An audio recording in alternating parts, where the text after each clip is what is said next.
नमस्कार दोस्तों, मैं डॉक्टर विपुल कनागरा। क्या आपको लगता है कि आपकी इकोनॉमिकल कंडीशन अच्छी नहीं है और आप उसमें सुधार करना चाहते हो? क्या आपको लगता है कि आपने बहुत सारे बिजनेस किए लेकिन उसमें सफलता नहीं मिल रही और आपको लगता है कि आप अच्छे से पढ़ाई नहीं कर पा रहे हो? इन सब हालात में आपको एक महापुरुष के जीवन के बारे में पढ़ने और जानने से बहुत सारी प्रेरणा, साथ में सफलता पाने के रास्ते भी मिलेंगे। जी हाँ, आज हम ऐसे महानुभाव के बारे में बात करेंगे जिसका जन्म बहुत ही सामान्य फैमिली में हुआ था, जिसको औपचारिक शिक्षा भी नहीं मिली थी और अपने जीवन में उसने नाविक का काम, लोखंड के सलियों को काटने का काम, स्टोर में नौकरी, पार्टनरशिप में दुकान, सर्वेयर, पोस्टमास्टर, वकील जैसे व्यवसाय किए जिसमें उसको ज़्यादा सफलता नहीं मिली। फिर उन्हें पॉलिटिक्स में हाथ आजमाया, लेकिन बिगिनिंग में उसमें भी हार का सामना करना पड़ा। लेकिन उसमें ईमानदारी, हार्ड वर्क करने की इच्छा और राष्ट्र प्रेम कूट कूट के भरा था, जिसकी वजह से आज हम उसे दास मुक्ति दाता के तौर पर जानते हैं और जिसने डेमोक्रेसी का सही मतलब of the people, by the people, for the people sentence लोगों को समझाया। वो है अमेरिका के 16th president Abraham Lincoln. Abraham Lincoln का जन्म 12 फरवरी वैलेंटाइन डे के ठीक 2 दिन पहले 1809 में एक गरीब और निर्धन परिवार में एक लकड़ी के घर में हुआ था, जहां उनकी माता नैन्सी लिंकन और पिता थॉमस लिंकन थे। अब्राहम लिंकन की एक बड़ी बहन सारा और एक छोटा भाई जिनकी बचपन में ही मृत्यु हो गई थी। थॉमस लिंकन एक छोटे किसान थे और उनके पास अधिक पैसे नहीं थे, इसलिए लिंकन की पढ़ाई पूरी नहीं हो सकी, लेकिन उसको पढ़ने का बड़ा शौक था। इसकी वजह से उसने दासों के बारे में समाचार पढ़े तो उसको राज्य के कानून को जानने की इच्छा हुई। 19 साल की उम्र में उसको वर्ल्ड का ज्ञान पाने की इच्छा हुई, इसलिए उसने मिसिसिपी नदी में नाव में नौकरी शुरू की। अपनी सेवाकाल दौरान उसने दक्षिण के राज्यों में दासों की दयनीय हालत देखी, उससे उसका हृदय द्रवित हो गया। निग्रो लड़की का भरे बाजार में नीलाम, लोखंड की कड़ियों से बंधे हुए गुलाम को देखकर वह किशोर अवस्था में ही गुलामी का विरोधी बन गया। 21 साल की उम्र में न्यू सालेम में जाकर वो बसे। वहाँ उसने लोखंड के सलियों को काटने का काम किया।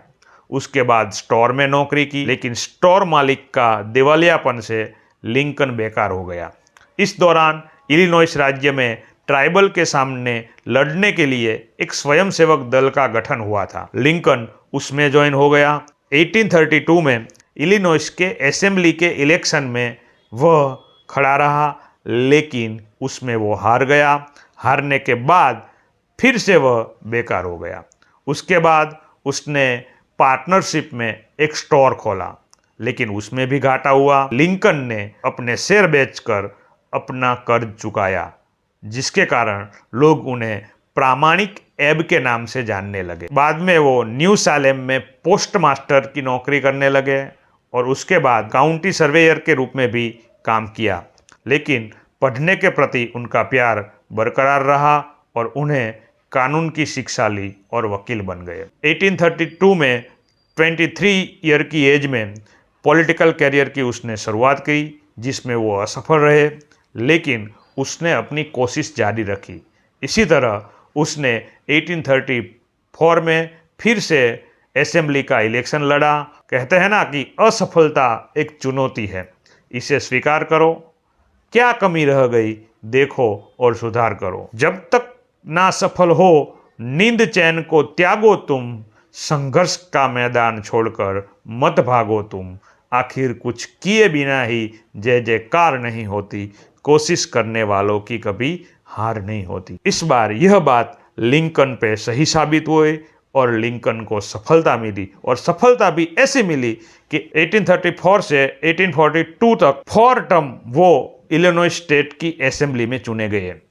इसी दौरान मेरी टॉड नामक लड़की से उसने शादी की। 1842 में उसने पॉलिटिक्स से कुछ टाइम के लिए संन्यास ले लिया और वकालत शुरू की। फिर 1854 में अमेरिकन असेंबली के निचले सदन में वो चुने गए। मूलतः विहंग पक्ष का नाम बदलकर रिपब्लिकन पक्ष रखा गया। इस पार्टी में अच्छा काम करके 1856 में वे रिपब्लिकन पक्ष के उप प्रमुख बने। 1858 में इलिनॉइस राज्य का सेनेट का इलेक्शन लिंकन और डेमोक्रेटिक पक्ष के स्टीफन डगलास के बीच हुआ, जिसमें डगलास की जीत हुई, लेकिन लिंकन के दास के बारे में विचार राष्ट्रव्यापी बन गए।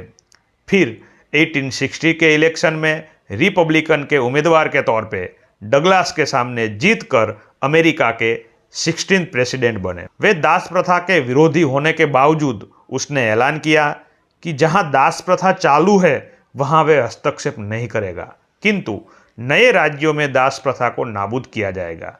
फिर भी साउथ के राज्यों संघ से अलग होने लगे।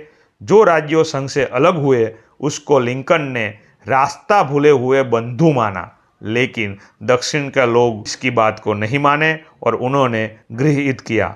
गृह युद्ध के बारे में मैंने अलग से वीडियो बनाया है, जिसकी लिंक डिस्क्रिप्शन में डाली है, आप देख सकते हो। युद्धकालीन वित्तीय संकट को पूरा करने के लिए लिंकन ने 47% जितना संरक्षणात्मक टैक्स लगाया और कागजी मुद्रा का सहारा लिया।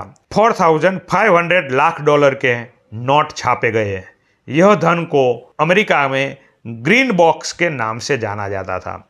1862 में होमस्टेट नामक कानून पारित किया, जिसमें बताया गया कि 21 ईयर की आयु का कोई भी नागरिक वेस्टर्न प्रदेश में लगातार 5 साल कृषि करने के लिए रेडी होता है तो उसे 160 एकड़ जमीन मुफ्त दी जाएगी। इसके कारण लोग वेस्टर्न प्रदेश में बसने के लिए प्रोत्साहित हुए।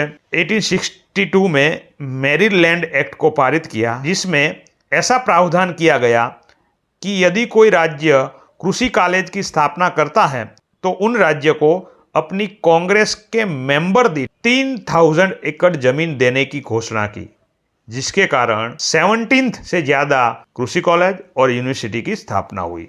4 मार्च 1865 में लिंकन दूसरी बार अमेरिका के राष्ट्रपति के तौर पर चुने गए, लेकिन 14 अप्रैल 1865 के दिन वॉशिंगटन में रात को थिएटर में नाटक देखने जब लिंकन बैठे थे, तब विकिलेस बूथ नामक व्यक्ति ने लिंकन पर गोली चलाई, जिसके कारण 15 अप्रैल उनकी मौत हो गई।